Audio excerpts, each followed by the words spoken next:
Quieres saber, en fin, hasta qué punto no viven mucho. Mira hasta qué punto desean vivir mucho. Ya ancianos decrépitos mendigan con sus ofrendas la prórroga de unos pocos años. Fingen a su vez tener menos edad. Se halagan con este embuste y se mienten tan a gusto como si al mismo tiempo engañaran a los hados. Mas cuando ya algún achaque les recuerda su condición mortal, de qué modo mueren aterrorizados, no como si salieran de la vida, sino como si fueran sacados. A gritos proclaman que han sido unos estúpidos ellos, pues no han vivido, y que, en caso de librarse de esa indisposición, van a vivir en el ocio. Entonces piensan cómo se han procurado inútilmente cosas de las que no disfrutaban, como todo su trabajo ha sido en vano. Por el contrario, a aquellos cuya vida se desarrolla lejos de toda ocupación, ¿cómo no va a resultarles extensa? De ella nada se les merma, nada se disemina por aquí y por allá, nada de ahí se entrega a la suerte. Nada se pierde por negligencia, nada se menoscaba por prodigalidad, nada es superfluo.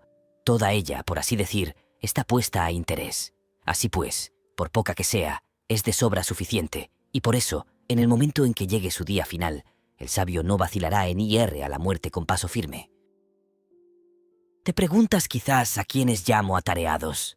No tienes por qué pensar que solo se lo digo a quienes los perros, azuzados finalmente contra ellos, expulsan de la basílica, a quienes ves ahogarse con todos los honores en su propio ajetreo o con todos los desaires en el ajeno, a quienes sus deberes sacan de sus casas para estrellarlos contra las puertas ajenas, a quienes la lanza del pretor no deja descansar por mor de una ganancia infame y que algún día va a reventar como un absceso.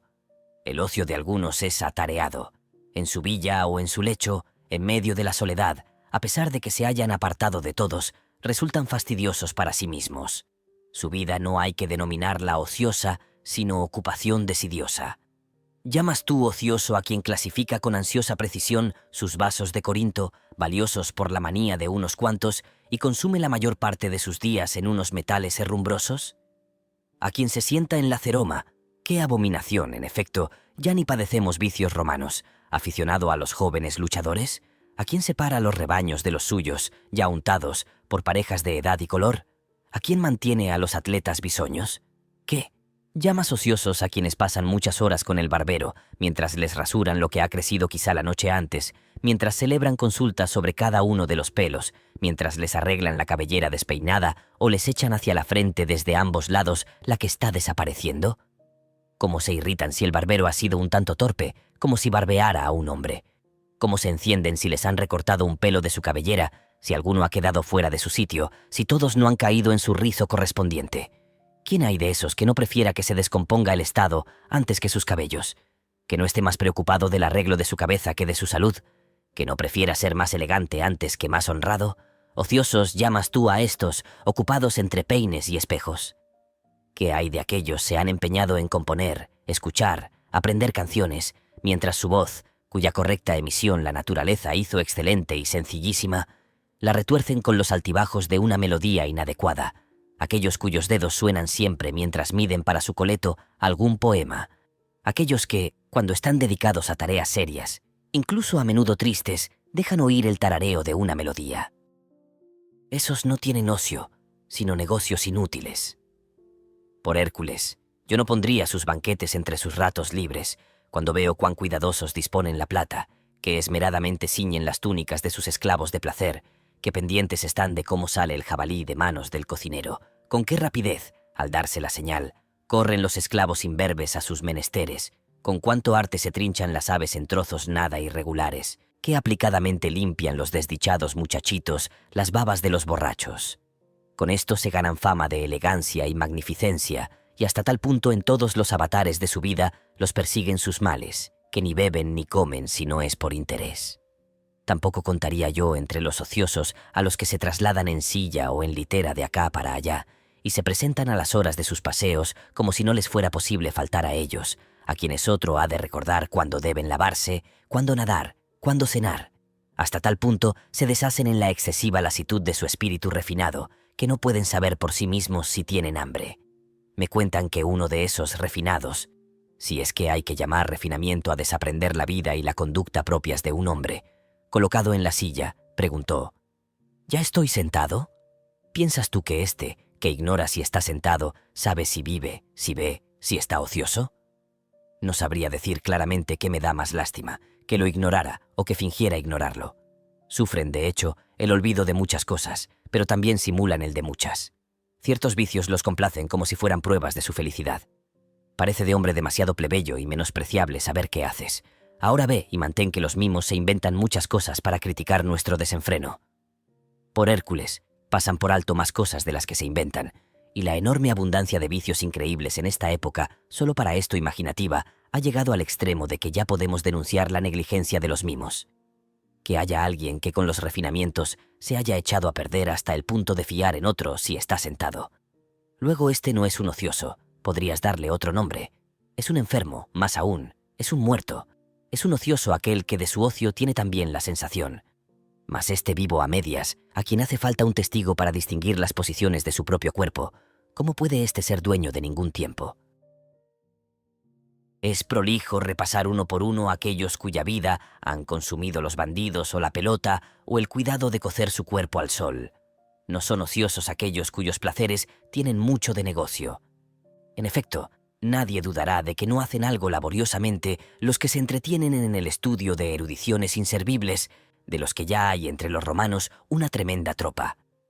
Fue propia de los griegos esa obsesión por indagar qué cantidad de remeros había tenido Ulises, si había sido escrita antes la Ilíada o la Odisea, además de si eran de un mismo autor, y una serie de otros detalles de esta clase que, si te los reservas, en nada ayudan a tu conocimiento callado. Si los publicas, no pareces más sabio, sino más pesado. He aquí que también a los romanos los ha invadido la vana afición por aprender cosas innecesarias. Hace pocos días oí a uno que contaba que había sido el primero en hacer cada uno de los generales romanos. Duilio fue el primero que venció en un combate naval. Curio Dentato fue el primero que llevó elefantes en un triunfo. Y aún esas anécdotas, pese a que no apuntan a la auténtica gloria, versan cuando menos sobre ejemplos de actuaciones cívicas. No va a ser útil una tal ciencia, pero es capaz de entretenernos con la atrayente banalidad de los pormenores. Dejemos también en manos de los curiosos la cuestión de quién fue el primero que convenció a los romanos de que subieran a un barco.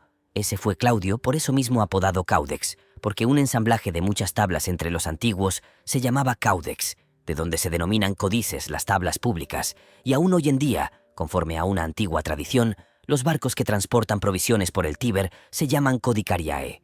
Que venga también en buena hora al caso el hecho de que Valerio Corvino fue el primero que conquistó Mesina y el primero de la familia de los Valerios que fue apodado Mesana al adoptar el nombre de la ciudad conquistada, y como la gente fue cambiando paulatinamente las letras le dijeron Mesala. ¿No vas a permitir también a alguien atender al hecho de que Lucio Sila fue el primero que ofreció en el circo leones sueltos, cuando hasta entonces se ofrecían atados, una vez que el rey Boco había enviado unos arqueros para abatirlos? Dejémosle en buena hora también esto. ¿No tiene algún interés positivo también que Pompeyo fuera el primero que presentó en el circo la pelea de 18 elefantes, enfrentándoles como en batalla unos hombres inocentes? El personaje principal de la ciudad, y entre los personajes antiguos, según cuenta la fama, de una bondad extraordinaria, consideró un glorioso género de espectáculo aniquilar a unos hombres con métodos nuevos. ¿Combaten a muerte? Es insuficiente. ¿Se hieren? Es insuficiente que se dejen triturar por la enorme mole de unos animales. Era preferible que hechos así cayeran en el olvido para que nadie poderoso los aprendiera luego y tuviera envidia de una actuación bien poco humana. ¡Ay, cuánta niebla arroja sobre nuestras mentes una gran prosperidad! Él creyó entonces estar por encima de la naturaleza, cuando arrojaba tantos montones de hombres infelices a unas bestias nacidas bajo otro cielo, cuando provocaba una guerra entre unos animales tan desiguales, cuando derramaba abundante sangre a la vista del pueblo romano él, que pronto iba a hacerle derramar más. Pero ese mismo, engañado luego por la deslealtad alejandrina, se ofreció para ser traspasado por el último de los sirvientes, con lo que al fin comprendió la absurda arrogancia de su apodo. Pero, por volver al propósito del que me he alejado y mostrar el inútil celo de algunos en idénticas cuestiones, el mismo de antes contaba que Metelo, al celebrar su triunfo por haber derrotado a los cartagineses en Sicilia, fue el único de todos los romanos que llevó delante de su carro 120 elefantes capturados, que Sila fue el último de los romanos que amplió el Pomerio, cuya ampliación era costumbre entre los antiguos nunca por haberse anexionado territorio provincial, sino itálico. Saber esto es más útil que saber que el monte Aventino está fuera del Pomerio, según afirmaba él, por una de dos razones, o porque la plebe se había retirado allí, o porque, estando en ese lugar Remo tomando los auspicios, las aves no le aparecieron favorables, y una serie de cosas incontables que o son falsas o semejantes a las mentiras. En efecto, aunque concedas que todo lo dicen de buena fe, aunque lo pongan por escrito para corroborarlo, ¿de quién atenuarán los extravíos esos detalles? ¿De quién reprimirán las ambiciones? ¿A quién harán más esforzado? ¿A quién más justo? ¿A quién más generoso? Nuestro Fabiano decía que a veces dudaba de si era preferible no dejarse llevar por ningún afán de conocimientos antes que dejarse enredar en estos. Son hombres ociosos solo quienes están libres para la sabiduría, solo ellos están vivos, pues no conservan tan solo su vida, cualquier tiempo lo añaden al suyo. Todos los años que se han desarrollado antes que ellos están adquiridos para ellos. Si no somos de lo más desagradecido, reconoceremos que los esclarecidos fundadores de venerables doctrinas nacieron para nosotros, organizaron su vida para nosotros. Gracias al trabajo de otros, nos vemos conducidos a los hechos más hermosos sacados de las tinieblas a la luz. Ninguna época nos está vedada, en todas somos admitidos, y si por nuestra grandeza de espíritu nos complace rebasar las estrecheces de las insuficiencias humanas, tenemos mucho tiempo por donde extendernos. Nos es posible debatir con Sócrates, dudar con Carnéades, con Epicuro sosegarnos, vencer con los estoicos la naturaleza del hombre, sobrepasarla con los cínicos. Ya que la naturaleza nos permite extendernos para participar en cualquier época, ¿cómo no entregarnos de todo corazón, saliendo de este tránsito temporal exiguo y caduco, a las cosas que son ilimitadas, eternas, comunes con los mejores? Esos que corretean de un cumplido a otro, que se incordian a sí mismos y a los demás, cuando ya se han vuelto bien locos, cuando han recorrido cada día los umbrales de todo el mundo y no han pasado por alto ninguna puerta abierta, cuando han hecho circular por las casas más diversas sus saludos interesados. ¿Qué proporción de personas en una ciudad tan inmensa y dividida por múltiples pasiones podrán visitar? ¿Cuántos serán aquellos cuyo sueño o molicie o descortesía les niegue el paso? ¿Cuántos los que, después de hacerles sufrir largo rato, les darán de lado con una urgencia fingida? ¿Cuántos evitarán salir por el atrio atestado de clientes y escaparán por pasadizos de la casa secretos, como si engañar no fuera más descortés que rechazar? ¿Cuántos, medio dormidos y abotargados por la borrachera de la noche pasada, mientras aquellos infelices interrumpen su propio sueño para velar el ajeno, repetirán con un bostezo descarado el nombre que les han susurrado 1000 veces entreabriendo apenas los labios? Piensa que se ocupan en unas auténticas obligaciones quienes cada día quieren ser más íntimos de Zenón, de Pitágoras y de Demócrito y los demás maestros de los buenos conocimientos, de Aristóteles y Teofrasto. Ninguno de estos dejará de estar libre, ninguno a quien a él acuda dejará de despedirlo más feliz, más satisfecho de sí mismo, ninguno consentirá que nadie se vaya de su lado con las manos vacías. De noche, durante el día, pueden ser visitados por todos los mortales. Ninguno de estos te inducirá a morir, todos te enseñarán, ninguno de estos agotará tus años, te agregará los suyos. Entre estos con ninguno la conversación te será peligrosa, con ninguno la amistad funesta, con ninguno la relación onerosa. Lograrás de ellos todo lo que quieras, por ellos no será que no tomes todo lo más que puedas coger. ¡Qué dicha! ¡Qué hermosa vejez aguarda al que se ha incluido en la clientela de estos! Tendrá con quienes deliberar sobre las cuestiones más fútiles y las más fundamentales, a quienes consultar cada día sobre sí mismo, por quienes oír la verdad sin ofensa, ser elogiado sin adulación, a cuya semejanza hacerse. Solemos decir que no estuvo en nuestra mano qué padres nos tocaban en suerte, que nos fueron dados al azar, mas nos es posible nacer para nosotros a nuestro albedrío. Hay familias de ingenios esclarecidos. Elige en cuál quieres ser acogido. Serás adoptado no solo para el nombre, sino también para los bienes mismos, que no habrás de guardar con avaricia y mezquindad. Más grandes se harán a medida que los compartas con más gente. Ellos te facilitarán el camino hacia la eternidad y te alzarán hasta una posición de la que nadie puede ser desalojado. Este es el único sistema para prolongar la mortalidad, más aún, para transformarla en inmortalidad. Los cargos, los monumentos, todo lo que la ambición ha impuesto con sus decretos o ha construido con sus obras, rápidamente se derrumba, nada deja de derribar y remover una prolongada vejez. Por el contrario, no puede causar daño a las cosas que ha inmortalizado la sabiduría. Ninguna edad las borrará, ninguna las menguará. La siguiente y la que siempre vendrá luego, contribuirán en algo a la veneración, puesto que por descontado, la envidia se encuentra en las proximidades, con más sinceridad admiramos lo situado en la lejanía. La vida del sabio, entonces, es muy extensa, no lo ciñen los mismos límites que a los demás. Solo él se libera de las leyes del género humano. Todos los siglos están a su servicio como al de un dios. Ha transcurrido un tiempo, lo capta con el recuerdo, está encima, lo emplea, va a llegar, lo anticipa. Le alarga la vida la reunión de todos los tiempos en uno solo. Breve y angustiada por demás, es la vida de los que se olvidan de las cosas pasadas, descuidan las presentes y sienten temor por las futuras. Cuando han llegado a las últimas, tarde comprenden, infelices, que han estado atareados todo ese tiempo en no hacer nada. No tienes por qué pensar que se demuestra que tienen una vida larga con el argumento de que a veces invocan la muerte. Los inquieta su insensatez con sentimientos indecisos que incurren incluso en aquello que les da miedo. Desean a menudo la muerte precisamente porque la temen. Tampoco tienes por qué pensar que es un argumento a favor de que viven mucho tiempo el hecho de que a menudo el día les parece largo, de que, mientras llega el momento fijado para la cena, se quejan de que las horas pasan despacio. En efecto, si alguna vez los dejan libres sus ocupaciones, abandonados en el ocio se desazonan y no saben cómo organizarlo o pasarlo. Así pues, se lanzan a un quehacer cualquiera y todo el intervalo que media les resulta pesado, igual, por Hércules, que cuando se ha publicado la fecha de un combate de gladiadores o cuando esperan la fijada para algún otro espectáculo o entretenimiento, quieren saltarse los días intermedios. Cualquier plazo para lo que aguardan les resulta largo. Con todo, el instante que anhelan es breve, y precipitado e incluso más breve por su culpa, pues pasan de una intención a otra y no pueden concentrarse en un solo deseo. No son para ellos largos los días, sino odiosos. Pero, por el contrario, qué cortas les parecen las noches que pasan en brazos de las prostitutas o en compañía del vino.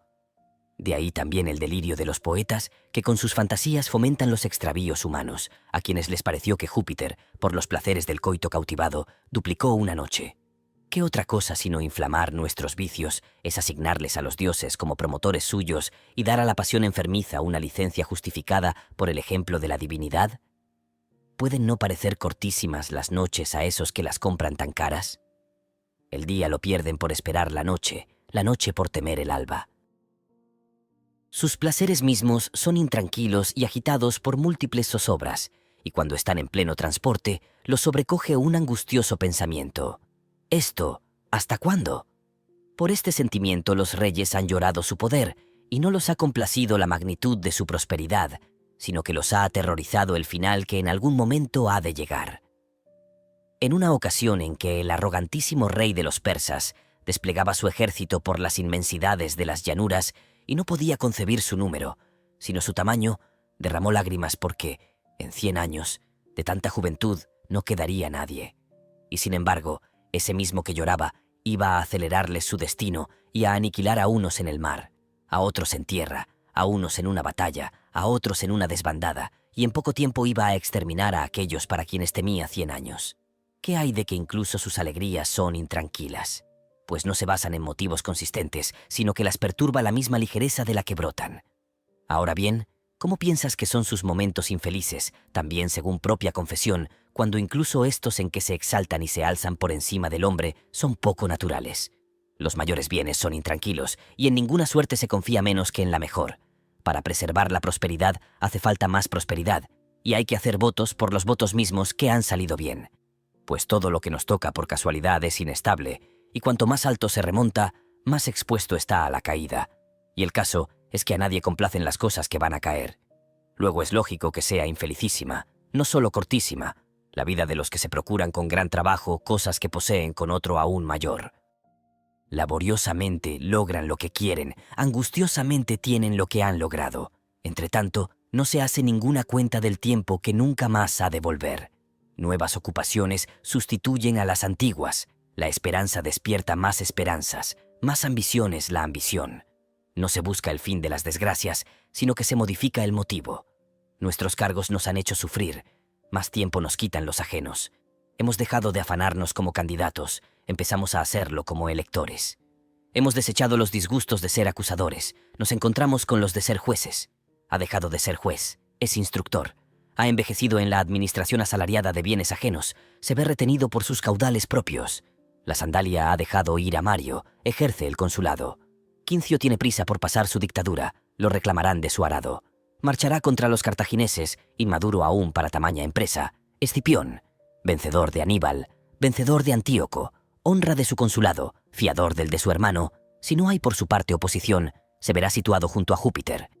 Las revueltas civiles sacudirán a este Salvador, y tras unos honores iguales a los divinos que aborreció de joven, ya anciano lo complacerá el anhelo de un altivo destierro. Nunca faltarán motivos de inquietud felices o malaventurados. La vida irá pasando entre quehaceres. El ocio nunca se practicará, siempre se deseará. Así pues, aléjate del montón, querido Paulino, y retírate por fin, después de que te has visto zarandeado no en proporción a tu edad, a un puerto más tranquilo. Piensa cuántas olas has soportado, cuántas tormentas, en parte particulares has sufrido, en parte públicas has atraído sobre ti. Bastante se ha manifestado ya tu virtud en modelos de trabajo y dedicación. Prueba a ver qué hace en el ocio. La mayor parte de tu vida, la mejor sin duda, la has consagrado a la política. Toma también algo de tu tiempo para ti. Y no te invito a un descanso apático e indolente, ni a que ahogues cuanto en ti hay de temperamento vivaz en el sueño y los placeres caros al vulgo. Eso no es descansar. Encontrarás tareas más importantes que todas las que hasta ahora has realizado esforzadamente, que podrás desempeñar retirado y tranquilo. Ciertamente tú llevas las cuentas del orbe de las tierras tan desinteresadamente como ajenas, tan cuidadosamente como tuyas, tan concienzudamente como estatales. Te ganas el afecto en un cargo en el que es difícil evitar el odio, pero con todo créeme, es mejor sacar las cuentas de la vida de uno que las del trigo público. Esos bríos de tu espíritu, perfectamente capaces de las mayores empresas, desvíalos de una función honrosa, por supuesto, pero poco adecuada para una vida feliz. Y piensa que tú, desde tus primeros años, con todo tu estudio de los saberes liberales, no perseguías que te encomendaran confiadamente tantos miles de medidas de trigo. Algo más grande y más elevado hacías esperar de ti. No faltarán hombres de una escrupulosa integridad y además de una minuciosa dedicación. Para llevar peso son mucho más adecuadas las lentas acémilas que los nobles corceles, cuya majestuosa ligereza, ¿quién la ha oprimido alguna vez con un pesado fardo? Piensa además cuántas preocupaciones te supone ponerte bajo una carga tan abrumadora. Tienes que vértelas con el estómago de los hombres. Ni se pliega a la razón, ni se apacigua con la equidad, ni se ablanda con ningún ruego el pueblo cuando tiene hambre. Hace bien poco, en los días en que murió Gayo César, disgustadísimo, si es que a quienes están bajo tierra les queda algún sentimiento, al ver que le sobrevivía el pueblo romano y sobraban víveres para 7 u 8 días, cuando menos, mientras él tendía puentes de barcos y jugaba con las fuerzas del imperio, se presentó la que también para quienes están sitiados es la última de las calamidades, la escasez de alimentos. Por poco no desembocó en muerte y hambre, y lo que sigue al hambre, la destrucción de todas las cosas, esa emulación de un rey demente y extranjero y vanidoso para su desdicha. ¿Qué actitud adoptaron entonces aquellos a quienes estaba encomendada la administración del trigo público, a punto de exponerse a las pedradas, al hierro, al fuego, a Gayo? Con mucho disimulo ocultaban tan gran desgracia escondiéndola en sus corazones, con razón, por supuesto, pues algunos trastornos hay que curarlos sin que se den cuenta los enfermos. Para mucha gente la causa de su muerte ha sido enterarse de su enfermedad. Refúgiate en estos asuntos más sosegados, más seguros, más importantes. ¿Piensas tú que cuidarte de que el trigo se traspase a los graneros sin merma por engaño o negligencia de los transportistas, de que no se estropee y fermente por la humedad que haya cogido, de que responda a la medida y el peso, es comparable a participar en estos asuntos sagrados y sublimes, dispuesto a saber cuál materia es la del Dios, cuál su voluntad, cuál su esencia, cuál su forma, qué destino aguarda a tu espíritu, dónde nos pone la naturaleza cuando nos liberamos de nuestros cuerpos, qué es lo que retiene en el medio las cosas de este mundo más pesadas, sostiene por encima las ligeras, lleva el fuego a lo más alto, pone en movimiento los astros en su turno correspondiente. En fin, lo demás lleno de maravillas infinitas. ¿Quieres tú, desentendiéndote de la tierra, mirar con la mente hacia eso? Ahora, mientras está caliente tu sangre, en la plenitud de tus fuerzas, has de encaminarte a cosas mejores. Te aguardan en este género de vida muchos buenos conocimientos, el apego y la práctica de las virtudes, el olvido de las pasiones, la ciencia de vivir y de morir, el profundo sosiego de las cosas. La situación de todos los atareados realmente es lamentable, pero mucho más lamentable la de los que ni siquiera se afanan en sus tareas propias, duermen conforme al sueño de otros, andan conforme al paso de otros. El amar y el odiar, los actos más libres de todos, les son impuestos. Estos, si quieren saber hasta qué punto es corta su vida, que piensen en qué proporción es suya. Así pues, cuando veas su pretexta ya ostentada en ocasiones frecuentes, su nombre célebre en el foro, no los envidies. Eso lo alcanzan con perjuicio de su vida. Con tal de que un solo año se numere por su nombre, echarán a perder todos sus años. A algunos, antes de que ascendieran a la cima de su ambición, los ha abandonado la vida en los preliminares de la lucha. A otros, cuando habían trepado a la más alta dignidad gracias a 1000 indignidades, les ha venido el funesto pensamiento de que han trabajado para el epitafio de su tumba. La extrema vejez de otros, mientras se apresta a nuevos proyectos, como en su juventud, ha fallado, impotente, en medio de unos empeños excesivos y porfiados. Penoso, aquel a quien ha abandonado su espíritu cuando, bien entrado en años, en un juicio sus conclusiones a favor de unos litigantes absolutamente desconocidos y buscaba la aprobación de una concurrencia inexperta. Vergonzoso, aquel que, cansándose más pronto de vivir que de trabajar, ha desfallecido en el ejercicio de sus funciones. Vergonzoso, aquel de quien, al morir mientras le rinden cuentas, se burla su heredero largo tiempo defraudado. No puedo dejar de referir un ejemplo que me viene a las mientes. Sexto. Turanio fue un anciano de cumplida laboriosidad que, pasados los 90 años, como había recibido de Gayo César la orden de jubilarse como procurador, mandó que lo pusieran en la cama y que la familia a su alrededor lo llorara como difunto. Estaba la casa de duelo por la cesantía de su anciano dueño y no puso fin a su tristeza hasta que le fueron restituidas sus funciones. ¿Hasta tal punto es un gusto morir atareado? Idéntica actitud tienen los más. Su deseo de trabajar les dura más que su capacidad. Luchan contra el debilitamiento de su cuerpo y la vejez misma no la juzgan penosa por ningún otro motivo más que porque los relega. La ley deja de reclutar soldados a partir de los 50 años, de convocar a los senadores a partir de los 60. Los hombres consiguen de sí mismos el retiro con más dificultad que de la ley. Entretanto, mientras son arrastrados y arrastran, mientras uno interrumpe el reposo de otro, mientras mutuamente se hacen desdichados, su vida resulta sin provecho, sin placer, sin ningún progreso del espíritu. Nadie tiene presente la muerte, nadie deja de concebir proyectos a largo plazo, algunos hasta organizan incluso lo que está más allá de la vida, las grandes moles de sus tumbas y las inauguraciones de obras públicas y las ofrendas junto a la pira y unas exequias suntuosas. Pero, por Hércules, sus funerales, como si hubieran vivido poquísimo, a la luz de antorchas y cirios han de marchar.